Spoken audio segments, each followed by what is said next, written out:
కాకినాడలో గంజాయి తరలిస్తున్న అనుమానంతో స్మగ్లర్ల ముఠా ప్రభుత్వ వాహనం అని స్టిక్కర్ వేసి కుట్ర సాగిస్తోంది.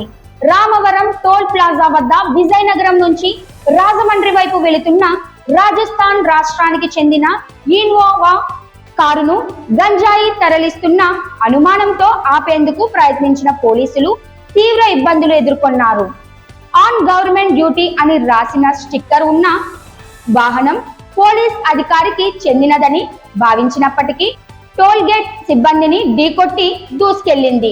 పోలీసులు టోల్ వర్కర్లు తీవ్ర భయాందోళనలో ఉండగా కారులో పోలీస్ యూనిఫామ్ ఉన్నట్లు, నిజానికి పోలీస్ అధికారికి చెందిన వాహనమని కూడా అనుమానం వ్యక్తం చేస్తున్నారు.